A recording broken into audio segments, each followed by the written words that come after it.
Hey guys, and welcome back to another YouTube video. In this video I'll be going through the Western Bulldogs versus West Coast game in which Western Bulldogs had an all-time shocker. Pretty much, well, not definitely ruling them out of final series, but I mean they lost a good probably 30-40% chance of actually getting in because they blew this game. And also the ramifications of the of West Coast actually winning it, losing the number one pick most likely, and how they might actually lose Curtin in a sense because they lost that number one pick, but also the fact that Riley Saunders is potentially going to be now academy listed so that North can get him or whatever, because he wouldn't be able to be got if he was in the top 20, which he is going to be, or something, or top 40 or whatever with those rules. And how that's sort of changed as well. So before we get into the video, remember to like and subscribe, turn the notification bell on so you know when I upload, and let's get into the video. So as you can see here, 146 from English. I mean, if you look at this side and you look at Western Bulldogs, you look at English, Trelaw, Bont, even Caleb Daniels really good. Bazza Smith's just getting played out of position. He's a good star as well.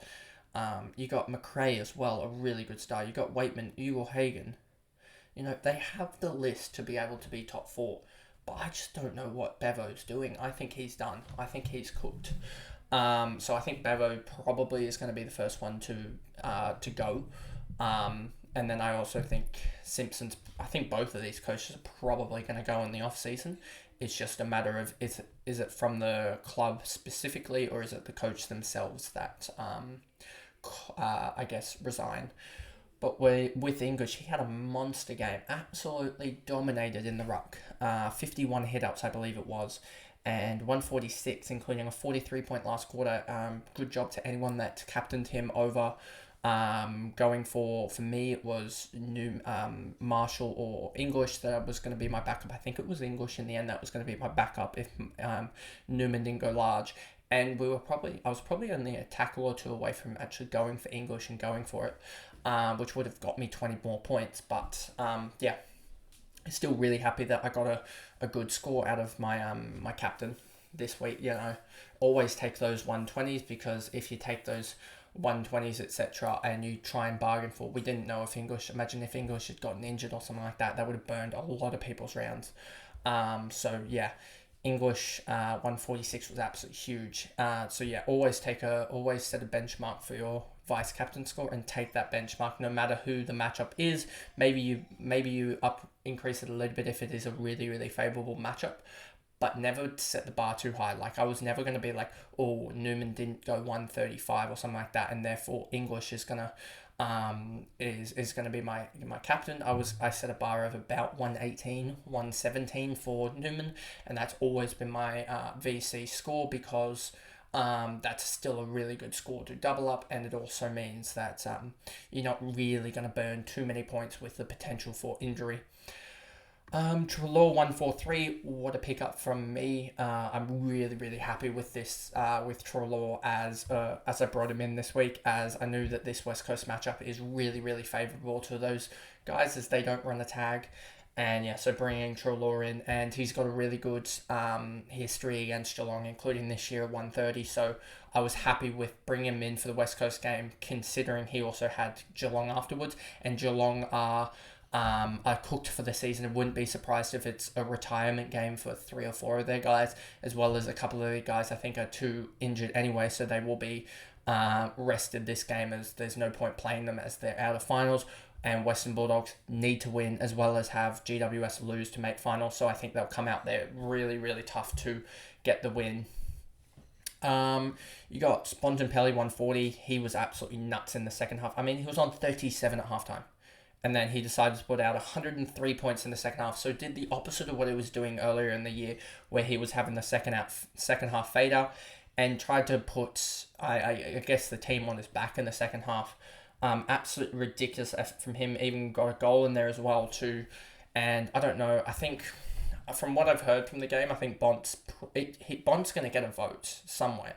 I just don't know whether he's going to get 1, 2, or 3. I think it's probably going to be 2 from what I've heard, as they're probably going to give Tim Kelly or Cripps the 3 vote, And then I think Bont beats out English for the Tigers, so I think he at least gets a vote. Whether he gets 2 or 1, it's up in the air, but I think he at least gets a vote. But Nick Dacos is getting close to that Brownlow, even when he's out injured. Keith Daniel, Lob, Bazza Smith 84, so he's going to be interesting if he moves. Some talk about Collingwood, some talk about Geelong.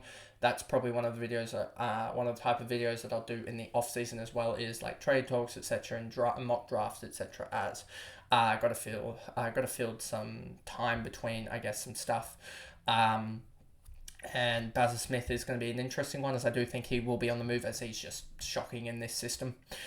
Or the way that Bevo plays him. Ed Richards, Bailey Dale, Norton as well. Norton's an absolute star as well. Didn't even mention him because I couldn't find him on the list. They have 3 great forwards in Norton, Waitman, and Eaglehagen. Potentially, you could almost say, if they were on their own sides, they would be 3 All-Australian forwards. That's the quality that they have there, as well as an All-Australian in McRae. He was subbed tactically out. Bazza Smith at his best is eking on All-Australian quality. Bont is the best player in the comp at this time. You got the best ruckman in the comp, and you got Treloar as well, another really good mid. So you've got 7-8 All-Australian quality players basically in their side, and they still can't find a result. As well as having Ed Richards, Bailey Dale, they've got high quality players. So I don't know how they just don't seem to. The chemistry is just not there for some reason.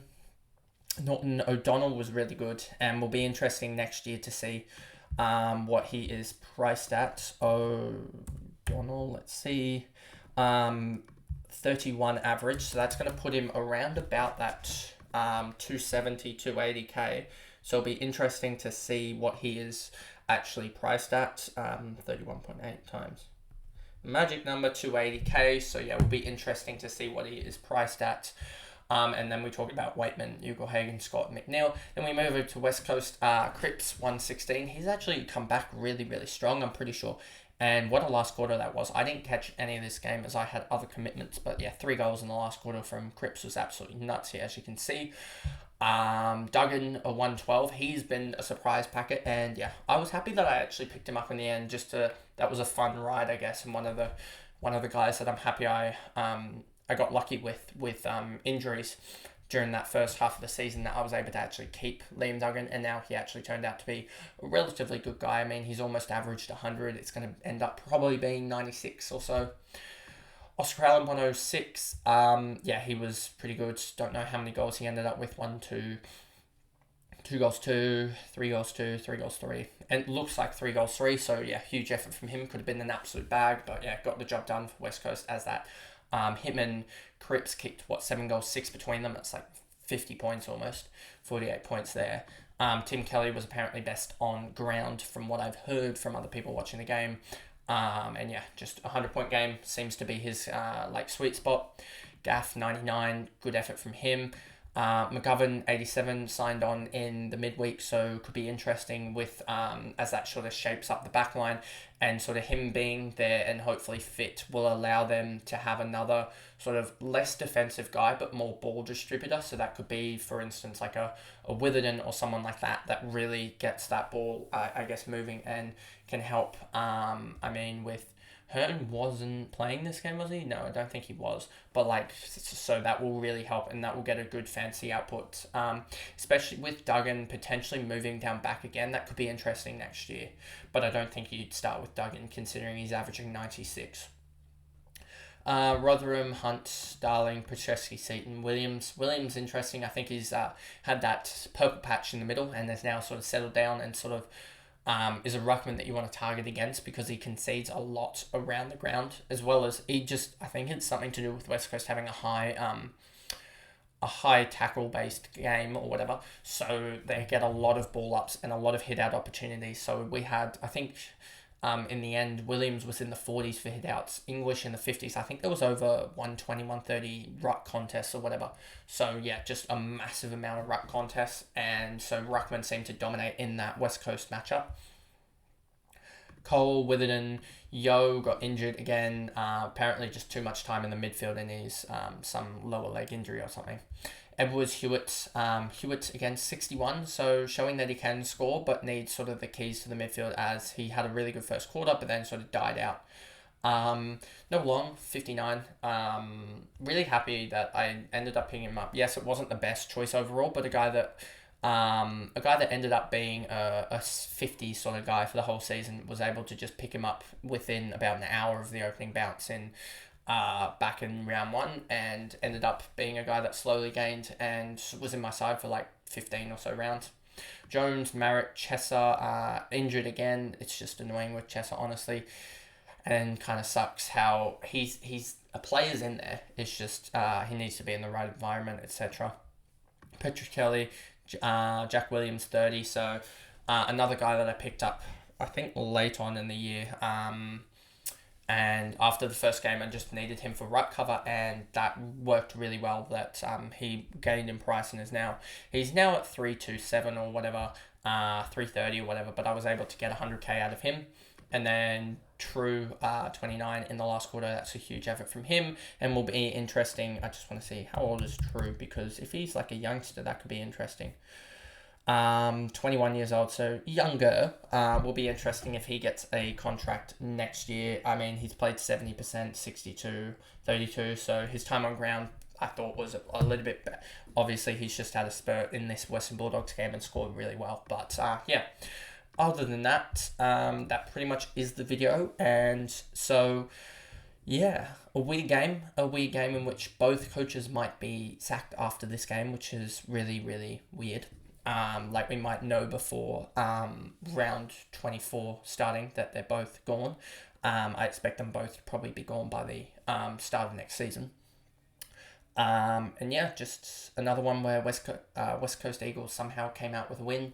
The implications of the draft now, with them probably slipping down to potentially their first pick being they're going to have pick 1 and pick 2 potentially for North Melbourne because of the compensation for Mackay, which I don't think the Swans are going to jump on, as I think they'll jump on Grundy, to be honest, as I think they'll want to jump on O'Sullivan now with that pick, especially if they give the compensation to North Melbourne. That means that Gold Coast pick that I think they're going to be targeting falls further down in the draft, especially with the father sons and academies, etc., whatever, like picks that distort the draft. So I think that they're gonna not give Bam one compensation for Mackay, like that type of offer. Essendon could do it, but we'll see with that. And so yeah, I guess it means that potentially pick 1 and pick 2 are Harley Reid and Saunders, or potentially Harley Reid and the Gold Coast Jed Walters gets picked, and then Gold Coast match it, and then you go Saunders or you go Curtin as well, and then you have potentially pick 4 or pick 5 as the first pick for West Coast, even though they were one game away from being the worst side in the comp. But that is the video, and I'll see you guys in the next one. Thanks, guys. Goodbye.